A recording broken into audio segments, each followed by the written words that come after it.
Queridos amigos, muita paz a todos. É uma alegria muito grande, muito especial estar aqui com vocês. Um abraço muito caloroso a todos os irmãos do Centro Espírita Cultivadores do Evangelho.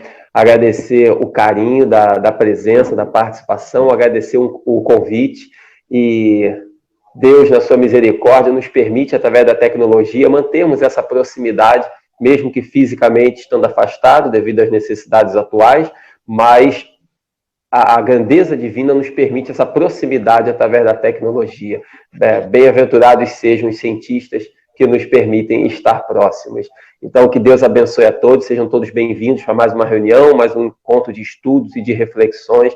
Que Deus nos abençoe a todos, sejam todos muito bem-vindos, e o nosso grande abraço à instituição. Falaremos hoje a respeito da questão da fé, a fé que transporta montanhas, a fé que tem esse poder extraordinário que nós conhecemos. Quando Jesus veio ao mundo, naturalmente que a sua tarefa era trazer a mensagem da verdade, e essa mensagem da verdade era para trazer os princípios fundamentais que nós precisamos conhecer, a fim de que viesse a nos aproximar de Deus. A função da fé nada mais é do que a aproximação com Deus. E essa aproximação, naturalmente, ela parte de dentro de cada um, embora seja estimulada, influenciada por situações também externas. Situações externas estimulam a nossa fé interior. No entanto, a fé é um valor que parte de dentro para fora. E ela é tão valiosa, tão importante e tão imprescindível ao nosso dia a dia, que o apóstolo Paulo, quando escreveu a famosa epístola aos Coríntios, ele colocou, quando ele fala de que fora do amor não há salvação, fora da caridade nada sou, quando ele elenca as possibilidades e condições da caridade, onde ele diz que poderia falar todas as línguas dos homens e dos anjos, se eu não tiver caridade, nada serei. Poderia entregar meu corpo para ser queimado e dar tudo que eu tenho aos pobres, se eu não tiver caridade, isso de nada me serviria. Toda essa colocação do apóstolo Paulo, nesse belíssimo texto, nessa belíssima epístola, ao final ele vai fazer uma complementação, onde numa frase muito bela, ele diz: agora, pois, permanecem as 3 virtudes, que são as maiores virtudes cristãs: a fé, a esperança e a caridade. Mas das 3, a mais excelente é a caridade. Então, fé, esperança e caridade são as 3 maiores virtudes cristãs. Ou seja, ao falar da fé, nós estamos falando de uma das principais virtudes da humanidade. Uma das 3 principais virtudes da humanidade, porque a caridade é a principal, como nos ensinou o apóstolo. No entanto, a fé está nessa tríade, porque a fé é exatamente esse combustível que nos induz a Deus, que nos induz a confiança no Senhor, que nos induz a certeza de algo superior.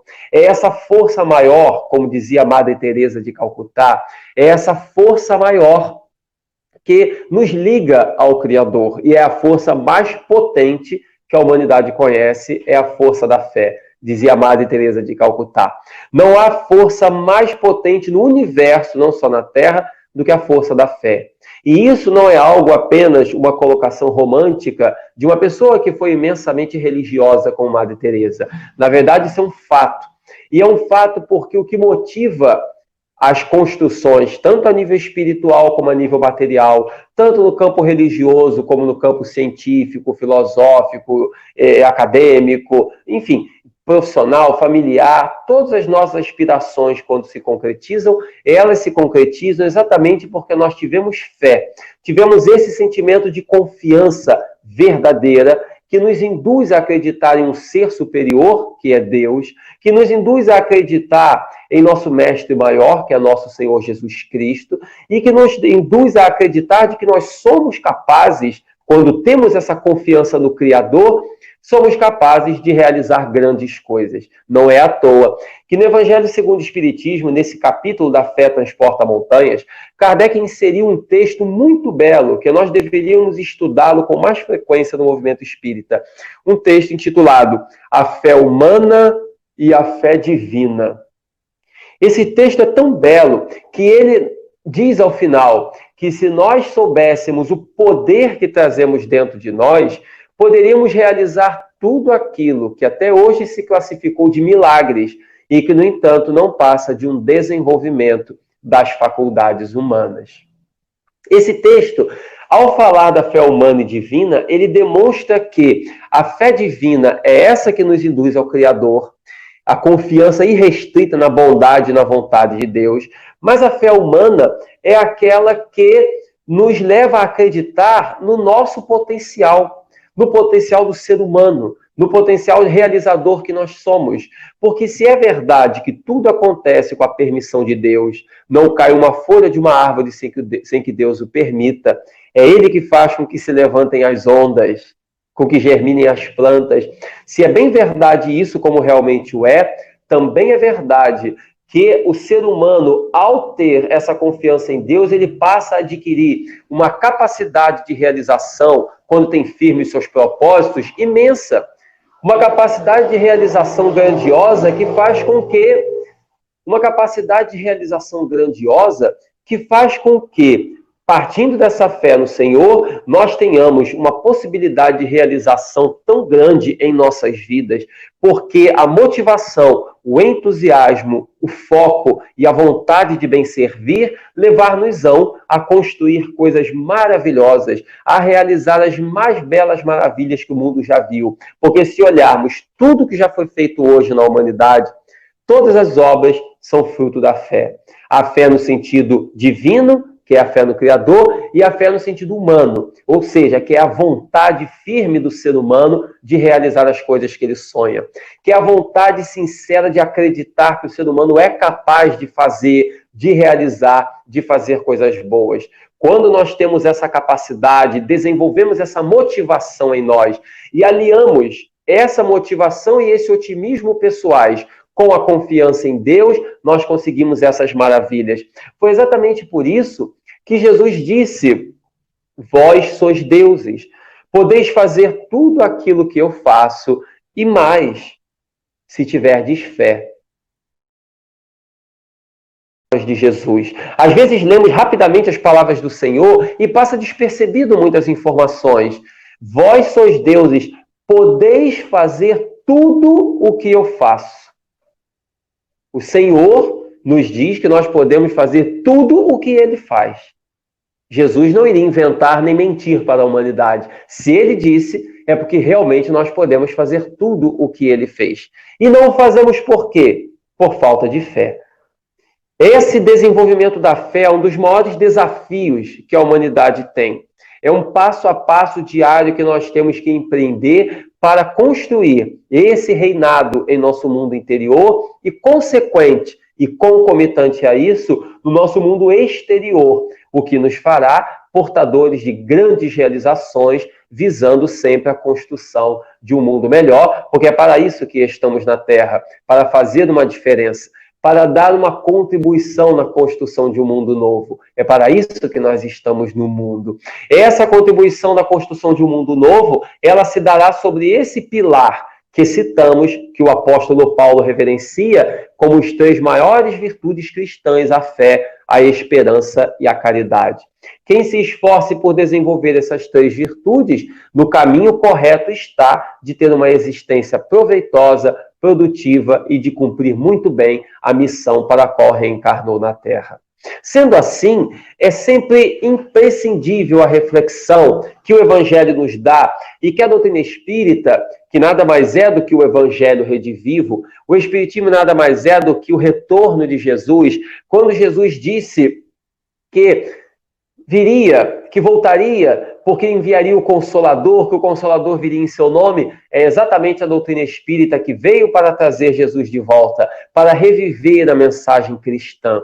E sendo assim, é impostergável o dever de refletirmos, de meditar sobre essas palavras. As palavras do Evangelho não são apenas para ser estudadas, lidas en passant, com a velocidade como lemos o outdoor ou a matéria de jornal. As palavras do Evangelho são para ser meditadas, refletidas profundamente. Cada frase, cada colocação, o que o Senhor nos deixou. Porque é exatamente a reflexão, a repetição dessa leitura e desse amadurecimento que vai fortalecer em nós o ensinamento. O ser humano aprende por repetição. Nunca nos esqueçamos disso. É por repetição que o ser humano constrói o aprendizado. Dificilmente aprendemos coisas apenas por uma vez. Alguém nos falar algo, ou um exercício que fazemos, pode até acontecer, mas é difícil. No geral, nós aprendemos por repetições. Quanto mais repetimos aquilo que estamos fazendo, melhor e mais saberemos fazer. Assim se dá com os princípios cristãos, tanto na sua leitura, na sua meditação, como na sua prática. Quanto mais lermos e meditarmos nos mesmos ensinamentos, e quanto mais vivenciarmos esses mesmos ensinamentos, tanto melhores iremos praticá-lo e tanto melhores seremos nós mesmos como seres humanos. As histórias do Evangelho são tão ricas nesses ensinamentos que Jesus nos deixou, que remonta-nos à vida que ele... a vida na época dele, quando ele esteve entre nós, e realça essa necessidade de fortalecermos em nós, dentro da concepção de que todos podemos fazer o que o Senhor fez, conforme ele disse. Se tivermos evolução, se tivermos grandeza para isso, como um dia teremos. Mas as obras são sempre fruto da fé, não nos esqueçamos.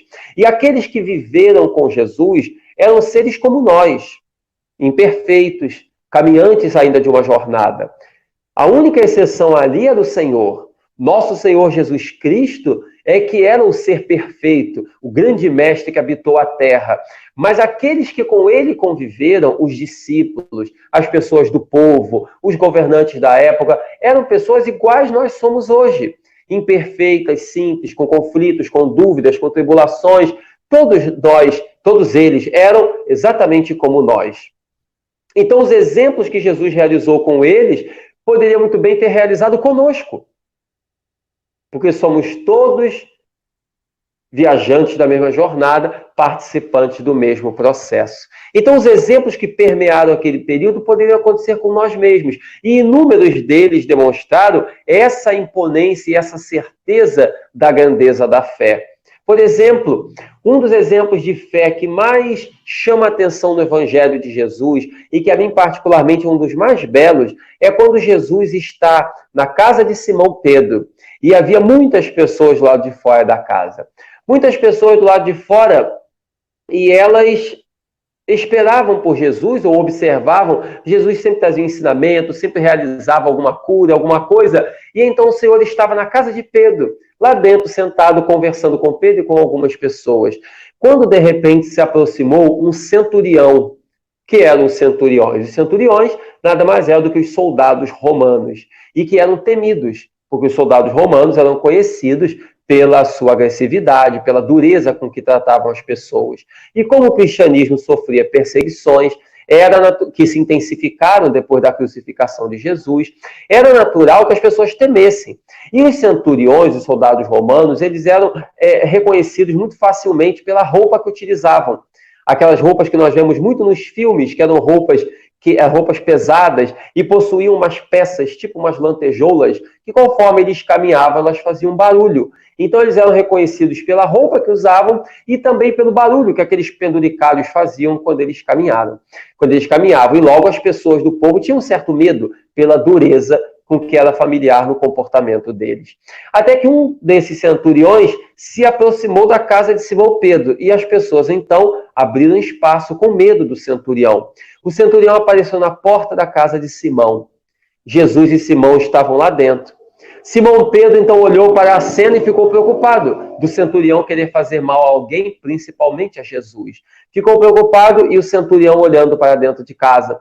Quando Simão Pedro esboçou qualquer tipo de reação, e Jesus disse: "Espere, Simão. O que deseja de mim, centurião?", disse Jesus. E o centurião então adentrou a casa de Simão Pedro, que Jesus havia autorizado. Ele olhou, e enquanto todos esperavam que ele tivesse algum ar de agressividade, que ele fosse agredido ou fosse levar alguém preso, o centurião olhou para Jesus e disse: "Senhor, venho lhe pedir, por favor, que cure o meu servo. O meu servo não é apenas o meu servo, é o meu melhor amigo, e ele está muito doente. E eu creio que o Senhor seja capaz de curá-lo." Aquele centurião era um cristão, ninguém sabia. Mas Jesus, ao olhar para ele, percebeu. O Senhor conhecia todos. O Senhor conhecia todas as pessoas, simplesmente de olhar para elas, ele captava o pensamento. E então Jesus olhou para ele aquele pedido de cura, e Jesus diz: ao cair da tarde, eu irei à tua casa ver do teu servo. E o centurião olhou para Jesus e disse: Senhor, não precisa tomar o seu precioso tempo comigo, que tem tão pouca importância perto do Senhor. Não precisa ir até a minha casa ocupar o seu tempo, que eu sei que o Senhor tem tantas coisas a fazer. Mas ordena daqui que o meu servo fique curado. E eu sei que onde o meu servo estiver na nossa casa, ele ficará curado, com uma simples ordem que o Senhor der, porque eu creio nisso. E Jesus olhou para ele e disse uma frase que ficaria muito famosa na história do cristianismo. Nunca vi, disse Jesus, tamanha fé em Israel. Vai-te, meu filho, teu servo está curado. Jesus, sem sair do lugar, vai-te, meu filho, teu servo já está curado. E o rapaz, então, se retirou muito contente e correu à sua casa. E quando lá chegou, o seu servo estava radicalmente curado. E ficou para sempre a história do soldado romano que era cristão, que chegou à casa de Simão Pedro, que acreditou e que poderia ter esperado Jesus ir à casa dele. Afinal de contas, era uma honra receber o Senhor. Mas ele teve uma humildade, uma fé tão grande, a humildade de dizer a Jesus que não precisava ir para não tomar o tempo do Senhor. E a fé de acreditar que o Senhor pudesse curá-lo à distância. Porque muitos de nós não acreditaríamos. O que levou Jesus a dizer: nunca vi tamanha fé em Israel. Essa certeza que pode construir maravilhas é que nós devemos praticar, meus irmãos. Essa certeza que pode construir aquilo que até hoje se chamou de milagres, que não são milagres, são um desenvolvimento das faculdades humanas. Não existe milagre. Existem faculdades humanas que se desenvolvem e podem proporcionar maravilhas.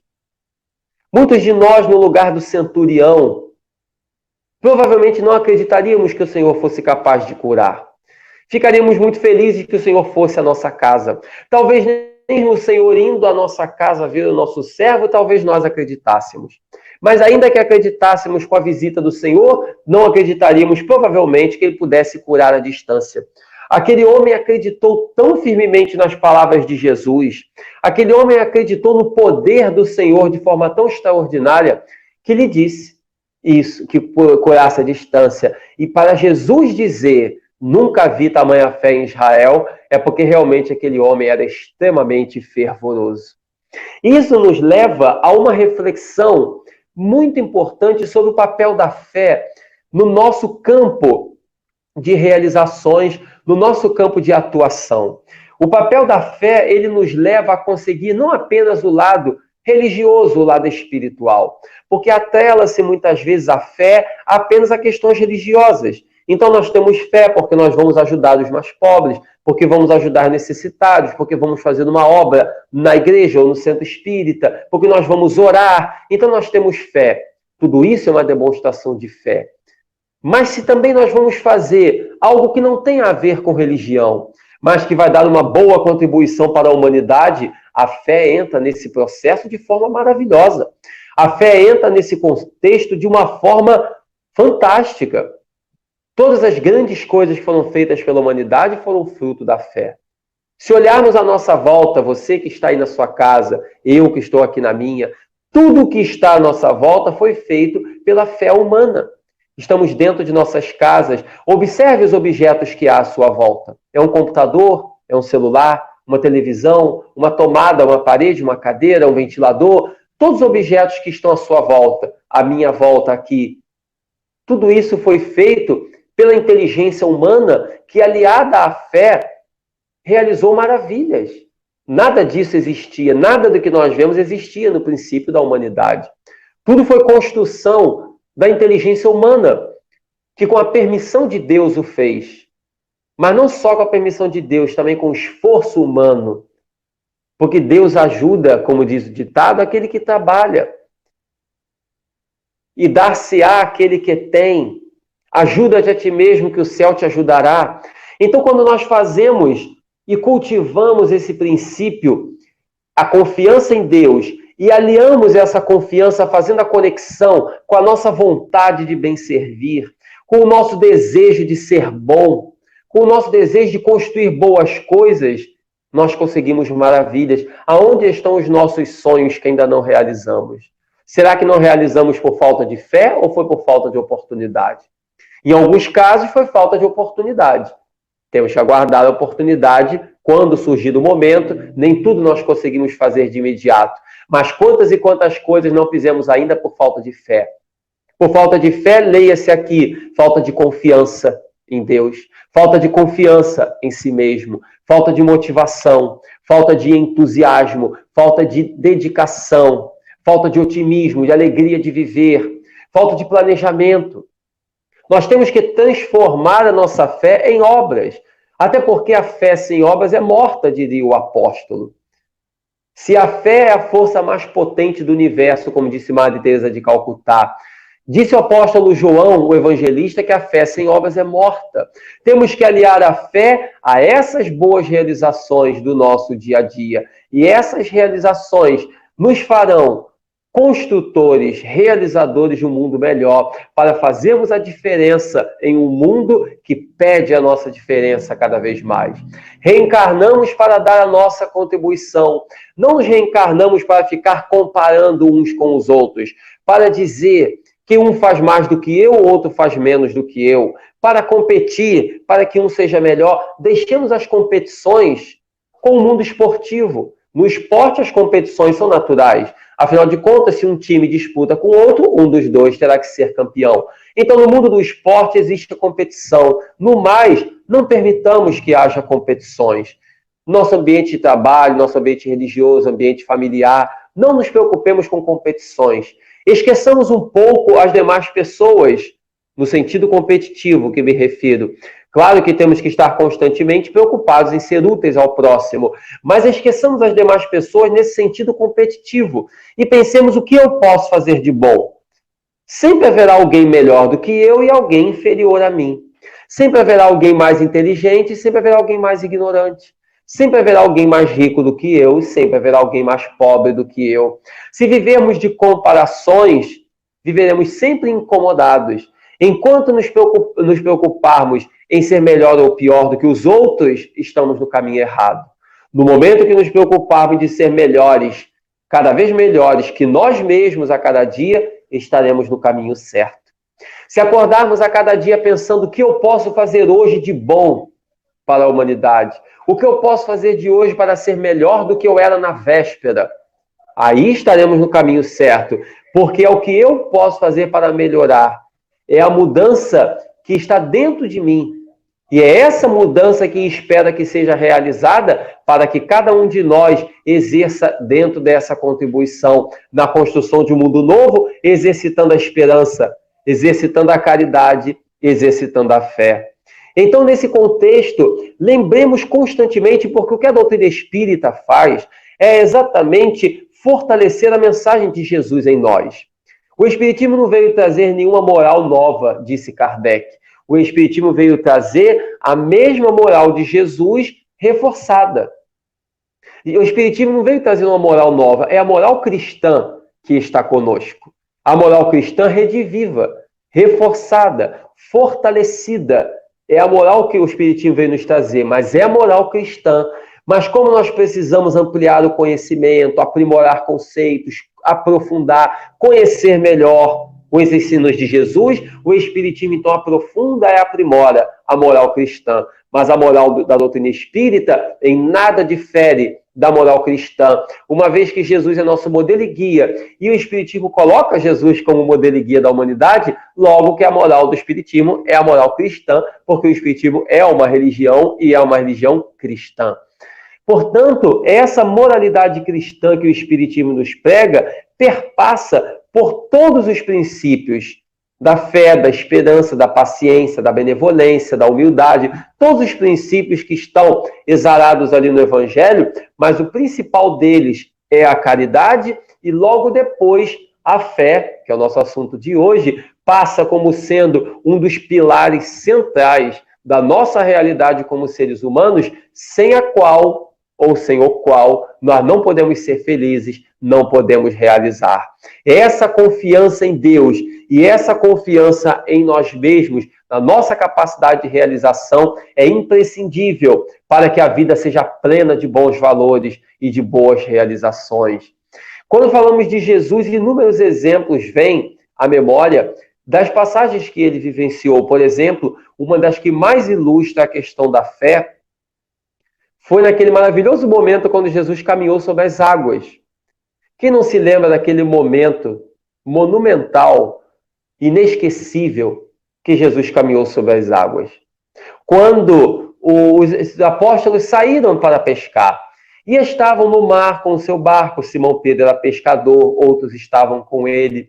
E então, de repente, eles olharam e viram um homem vindo caminhando sobre as águas. Jesus sempre lhes surpreendia com novas ações. O Senhor sabia de todas as coisas, e cada palavra, cada feito seu ficaria eternizado para a humanidade. E então o Senhor veio caminhando. Eles olharam aquela cena e ficaram estupefactos. Como que alguém pode caminhar sobre as águas? A incredulidade humana, com o passar da história, tentou acreditar que Jesus não caminhou sobre as águas, que ele estava sobre um banco de areia, que ele estava em alguma época do ano que permitia que um banco de areia se formasse. Nada disso é verdade. Tudo nos demonstra, e as palavras dos apóstolos nos demonstram, que Jesus caminhou sobre as águas verdadeiramente. Isso é possível, embora não seja comum, obviamente, mas é possível. Todos os atos que Jesus realizou são explicados pela ciência. Então é perfeitamente possível, do ponto de vista científico, caminhar sobre as águas. Da mesma forma que Allan Kardec, nas suas pesquisas, nas realizações que ele fazia das mesas girantes, as mesas não pairavam no ar?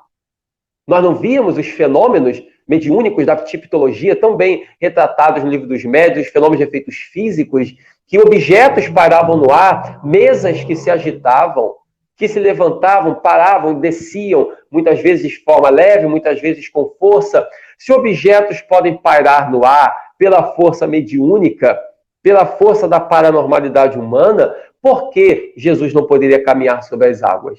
Se um objeto consegue, por que um ser humano não consegue vencer a lei da gravidade? Então é cientificamente possível, e a incredulidade, o materialismo, que tenta muitas vezes desmerecer certos atos espiritualistas, é porque não compreende aquilo que estão criticando.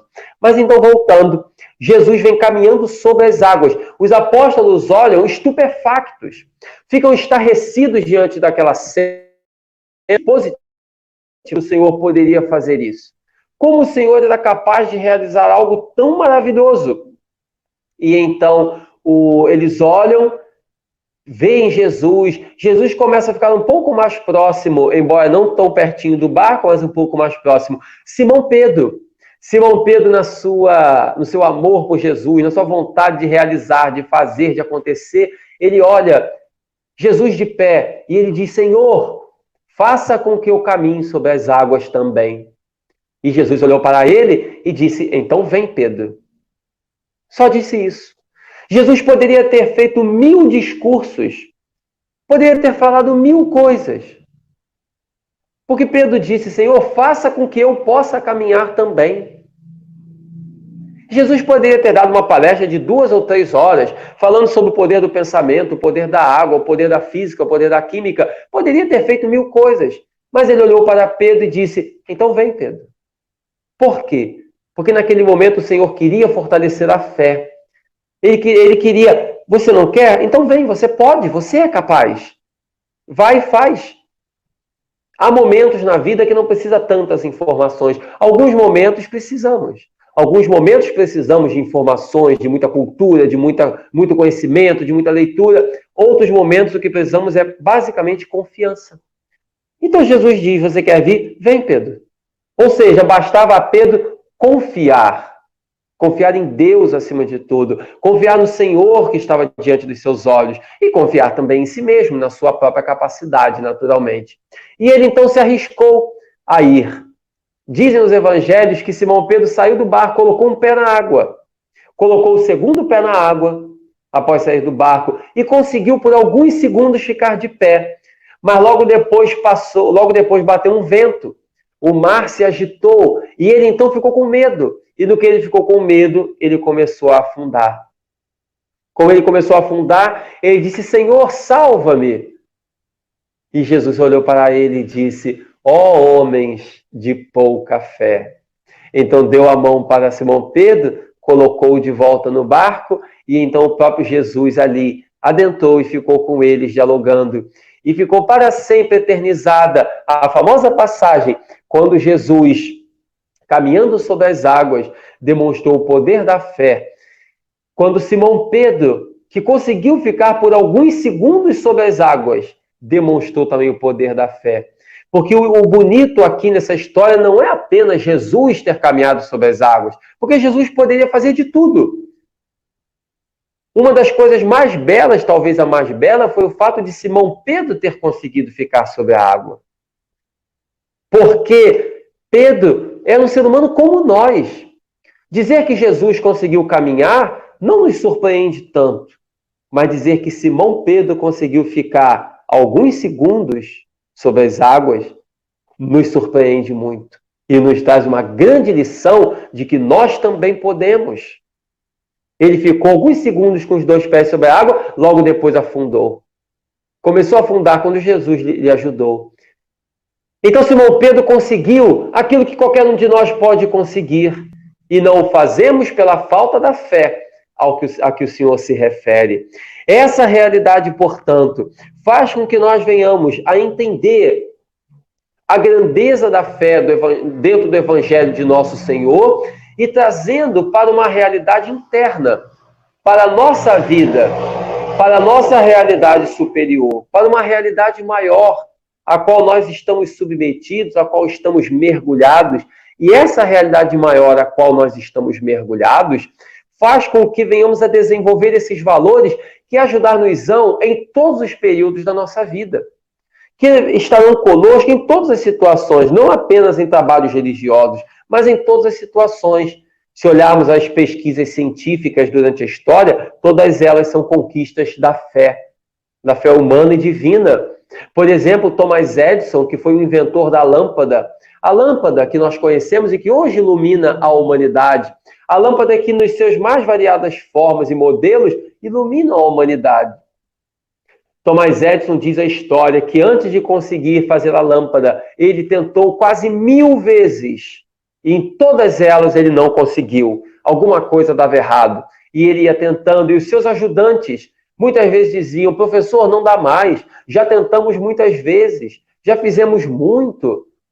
Está vendo que isso não vai dar certo. E ele perseverou, e perseverou, e perseverou, até o momento em que, por volta da 1000ª vez, ele então conseguiu que o filamento incandescesse e a lâmpada acendesse. E hoje a humanidade é iluminada graças ao esforço desse grande missionário que veio à Terra, que foi Thomas Edison, e de toda a sua equipe.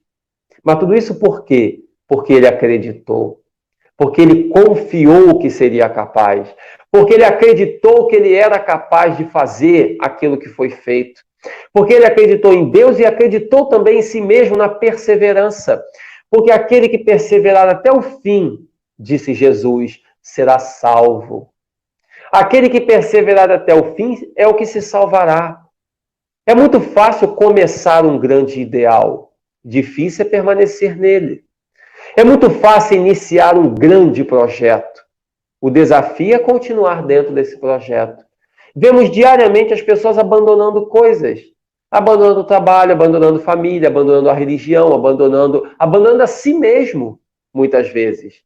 Abandonando-se a si mesmo, se entregando ao desprezo, se entregando ao descaso. Então, abandonar coisas e pessoas é muito fácil.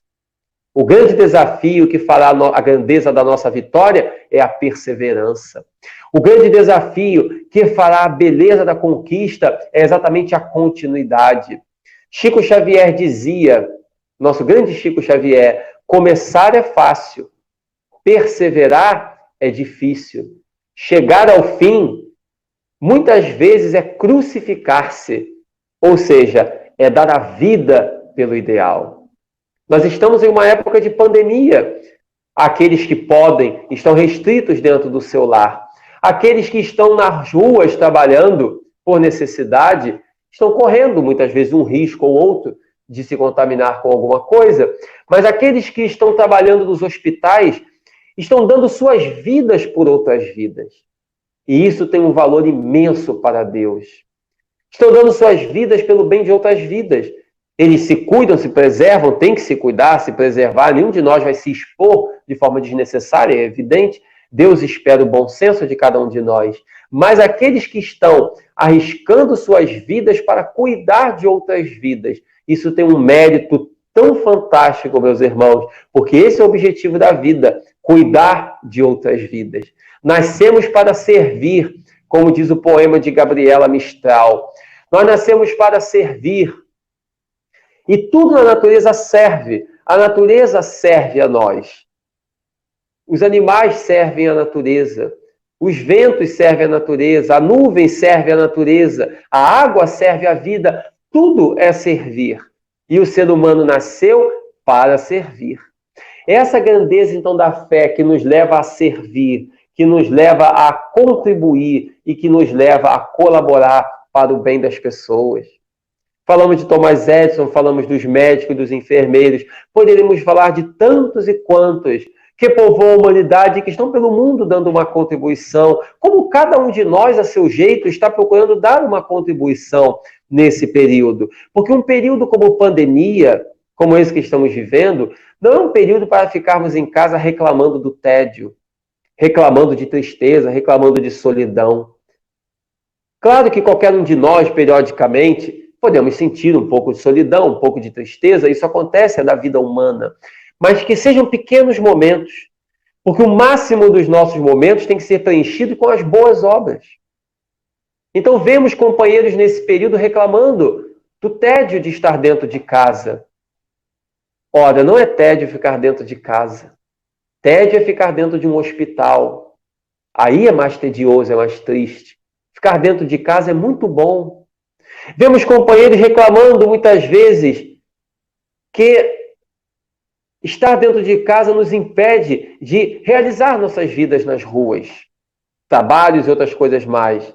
Mas quantas vezes, quando nós estamos trabalhando nas ruas, nós daremos tudo para estar dentro de casa? É necessário aproveitar cada momento com a beleza que ele tem. Eu não devo estar no meu trabalho lamentando que podia estar em casa e não posso estar em casa lamentando que quero estar no meu trabalho. Eu tenho que viver cada momento como ele é. Eu tenho que viver cada situação na grandeza que ela possui e viver um momento de cada vez, aproveitando o tempo da melhor forma possível. Então, se eu posso, então, meus irmãos, se eu estou numa condição dentro do meu lar, não posso sair. Algumas pessoas, por motivo de trabalho, ainda precisam ir nas ruas. Mas aqueles que estão dentro dos seus lares, que não saem, que têm a possibilidade de se preservar, que não estão se expondo à possibilidade de contaminação, ao invés de reclamar de tédio e de outras coisas mais, pensemos o que eu posso fazer de bom pela humanidade nesse período, porque sempre é possível servir. Não importa onde estamos, com quem estamos, a nossa condição física, financeira, emocional, não importa nada. Sempre é possível fazer alguma coisa útil pelas pessoas. Então pensemos, ao invés de questionar, ao invés de procurar culpados, ao invés de falar mal de políticos, como nós vemos muito, pessoas que vão para redes sociais para maldizer a política, porque no país tal aconteceu isso, porque no Brasil aconteceu tal coisa, porque fulano de tal no país tal está certo ou está errado, e utilizando redes sociais para a maledicência, para o cultivo do pessimismo, para o cultivo do ódio, ao invés de pensar o que eu posso fazer de bom. Quantos livros eu já li nessa quarentena para ampliar a minha cultura? Quantas orações eu já fiz pelo bem da humanidade? Quantas ligações para amigos ou para familiares, a fim de estreitar os nossos laços de amor? Quantos projetos eu estou fazendo para, após a quarentena, colocar em prática? Quantos cursos eu posso fazer? Hoje, com a possibilidade de tecnologia, podemos fazer cursos online, assistir palestras, sem sair de casa. Quantas e quantas coisas boas podemos fazer, ao invés da pessoa se queixar que tem tédio, ou que está isso, ou que quando vai acabar isso, entreguemos nas mãos de Deus. Uma oração muito antiga, com muita sabedoria, ela diz: em 3 frases: Senhor, concedei-nos a serenidade necessária para aceitar as coisas que eu não posso modificar, coragem para modificar a que eu posso mudar e sabedoria para distinguir uma das outras. Então veja, serenidade, coragem e sabedoria. Serenidade para aceitar o que eu não posso mudar. Isso tudo é demonstração de fé. Serenidade para aceitar o que eu não posso mudar. Ou seja, o que eu não posso mudar não está nas minhas mãos. Não adianta eu ficar indignado ou revoltado. Eu tenho que aceitar. A aceitação nos traz uma paz imensa. Aceitar o que eu não posso mudar. É preciso serenidade para isso. Serenidade para aceitar o que eu não posso mudar. Coragem para mudar o que eu posso. Não é rebeldia, não é revolta, é coragem, é força, é disposição, é motivação para mudar. Então, coragem para mudar o que eu posso e sabedoria para distinguir uma coisa da outra.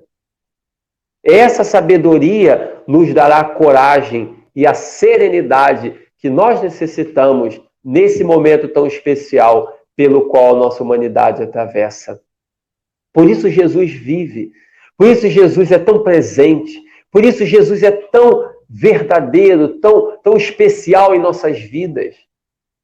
Quantas e quantas situações poderíamos relatar aqui da vida do Senhor? Ficaríamos aqui a noite inteira falando de Jesus, poderíamos ficar. Não se preocupem, não ficaremos. Mas poderíamos ficar aqui a noite inteira falando do Senhor. Uma outra passagem maravilhosa, quando Jesus está no barco com os apóstolos.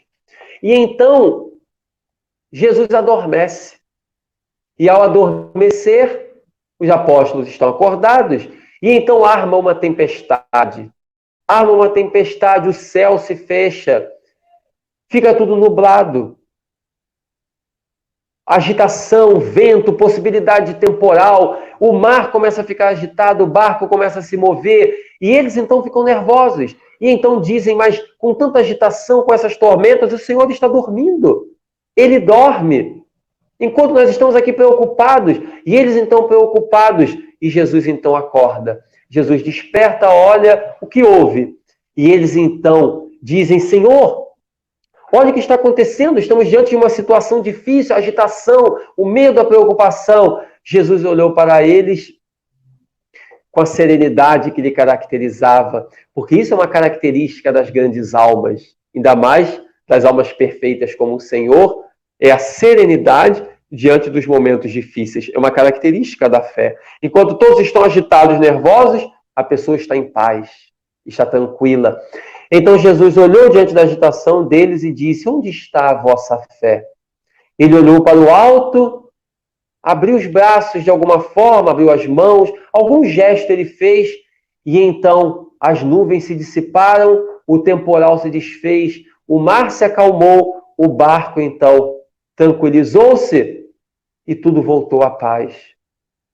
E os discípulos se entreolhavam e então se perguntavam, como está no Evangelho de Mateus capítulo 8, os discípulos então se perguntavam, quem é este homem que até mesmo os ventos, o mar e a tempestade lhe obedecem?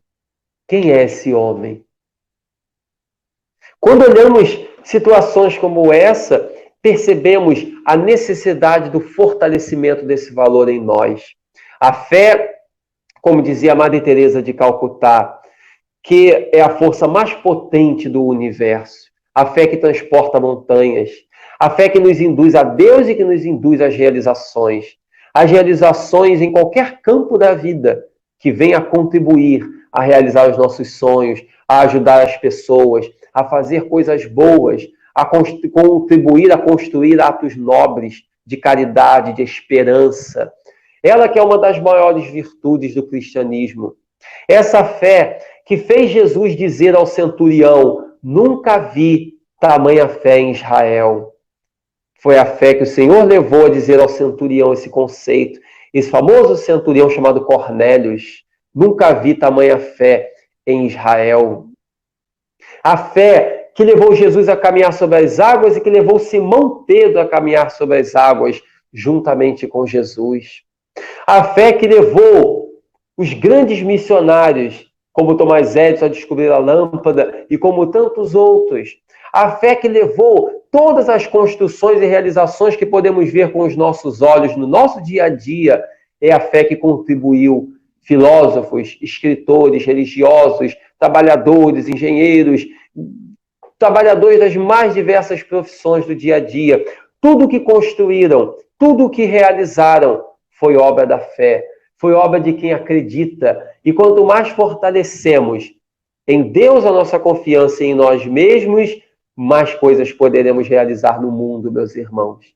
O que não conseguimos fazer até hoje, provavelmente, se cada um de nós fizer um balanço, uma observação sobre a sua vida até o dia de hoje, veremos que muitas coisas que não fizemos foi porque não acreditamos verdadeiramente.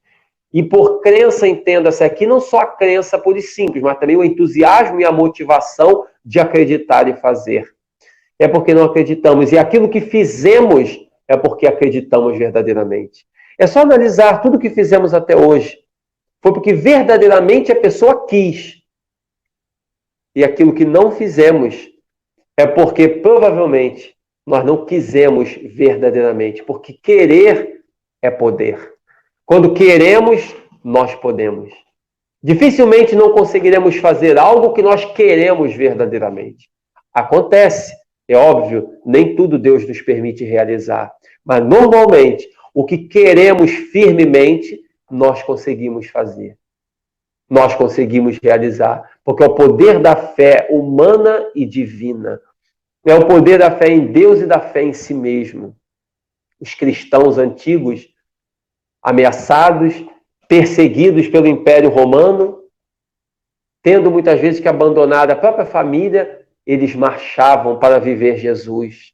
Muitas vezes sendo condenados à crucificação, sendo condenados a prisões. Os cristãos antigos do cristianismo primitivo viveram tudo isso. Ou devorados pelos leões do famoso Coliseu Romano. Devorados por leões, como nós vimos muitos.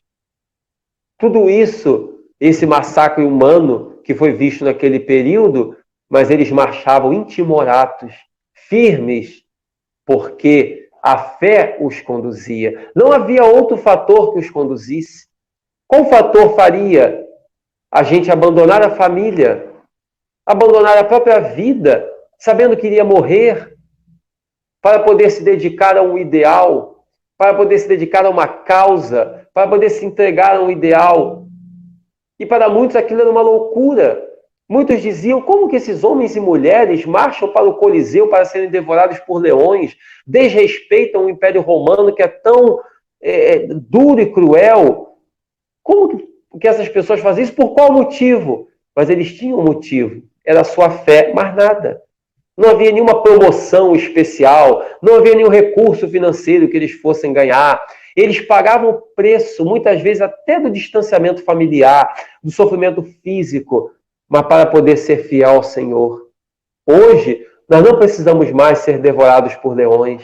Nós não precisamos mais abandonar nossas famílias. Nós não precisamos mais ser perseguidos ou presos, porque hoje temos uma liberdade maior de crença.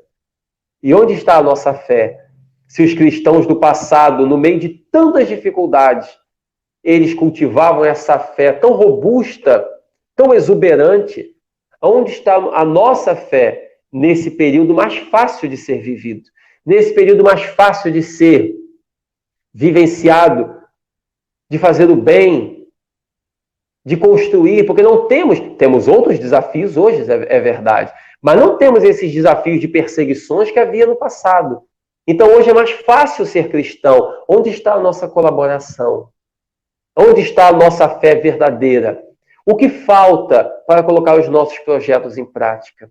O que falta para construirmos coisas boas? Para ler aquele livro que queremos ler há tanto tempo? Para começar no trabalho X? Para realizar aquela obra? Para realizar aquele sonho? O que falta? Senão a fé. Essa fé, meus irmãos, que é fortalecida na presença de nosso Senhor Jesus Cristo. E que a doutrina espírita, com tanta sabedoria, com tanta beleza nos traz. Porque ser espírita é ser cristão, como diz o Evangelho segundo o Espiritismo. Pois todos aqueles que vivem a caridade são discípulos de Jesus, independente da religião a que pertençam. E nós poderíamos dizer, todos aqueles que vivem a caridade e a fé, e colocam esses valores a serviço das boas obras na construção do bem da humanidade, estão promovendo uma diferença no mundo. E ao promover uma diferença no mundo, estão construindo a sua missão, estão executando a sua missão e estão colaborando na construção de um mundo melhor, que é a tarefa de todos nós que estamos na Terra. Sejamos, portanto, espíritas, sejamos cristãos, e independente de qualquer crença que a pessoa possua, que coloque em prática a fé e a caridade, e estaremos no caminho correto do bem, porque a caridade e a fé não pertencem a uma religião específica, pertencem a todas as crenças da humanidade. E aquele que tem fé em Deus, tem fé em si próprio e coloca isso a serviço do bem da humanidade, está no caminho correto que Deus espera de nós para que a vida verdadeiramente seja produtiva e realizadora, como o Senhor espera de cada um.